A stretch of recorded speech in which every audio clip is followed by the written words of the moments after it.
नमस्कार. असे छान क्रिस्पी मेदूवडे आज आपण करणार आहोत. ज्यासाठी इथे मी 2 वाटी उडदाची डाळ 3 ते 4 वेळा स्वच्छ पाण्याने धुवून घेतली आणि ती 4 तास भिजत ठेवलेली. आता बघा छान डाळ फुललेली आहे. त्याचं पूर्ण पाणी निथळून घ्यायचं आहे आणि आपण ती मिक्सरच्या भांड्यात घेऊन वाटायची आहे. वाटताना यामध्ये 3 हिरव्या मिरच्या, 2 इंच आलं, 1 चमचा जिरं आणि अगदी 2 ते 3 चमचे पाणी घालून ह्याला जाडसर असं आपल्याला वाटून घ्यायचं आहे. म्हणजे पातळ पीठ करायचं नाही आहे. हे बघा जसं मी दाखवते ना, इतकंच घट्ट आपलं पीठ असलं पाहिजे. हे सगळं पीठ आपण एका भांड्यात काढून घेऊया आणि तुम्ही बघताय किती व्यवस्थित घट्ट असं आपलं पीठ झालेलं आहे.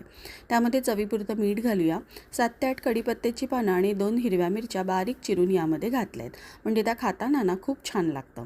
आता हे जवळजवळ मी 5 मिनिटं व्यवस्थित फेटून घेतलं आहे.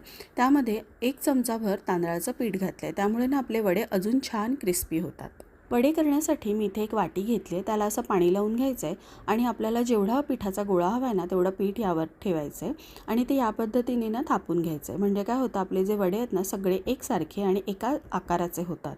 आता मी थोडंसं पाणी लावलं आहे आणि मध्ये असं एक होल करून घेतलं आहे आणि जेव्हा तुम्ही तेलावर ही वाटी धरताना अगदी सहजपणे हा वडा तेलात जातो. अजिबात बघा वाटीलाही चिकटलेलं नाही आहे. तुम्ही हीच सेम पद्धत आपली जी चहाची गाळणी असते त्याला पाठच्या साईडने असं पाणी लावून करू शकता किंवा तुम्ही झाऱ्याचाही वापर करू शकता. झाऱ्याच्या पाठच्या साईडला पाणी लावून असे वडे तेलात सोडू शकता. जी पद्धत तुम्हाला सोपी वाटते ना ती तुम्ही करू शकता. आता आपण हे सगळे वडे मीडियम फ्लेमवरच फ्राय करून घ्यायचे आहेत. छान क्रिस्पी होतात, अजिबात तेलकट होत नाहीत. मी तुम्हाला दाखवतेच पुढे. हे वडे फ्राय होण्यासाठी आपल्याला साधारण 8 ते 9 मिनटं लागतात आणि तुम्ही बघताय अगदी छान गोल्डन ब्राऊन असा कलर आलेला आहे. मी हे वडे नेहमी करते ना त्यामुळे मी हातानेच करते. आता बघा मी अशी बोटं पाण्यात बुडवली आहेत. हातावर पीठ घेतलं, मधल्या बोटाने त्याला एक होल केला आणि या पद्धतीने वडे सोडले. हे वडे नुसते खायलाही खूप छान लागतात, पण मी सोबत चटणीही केलेली आहे.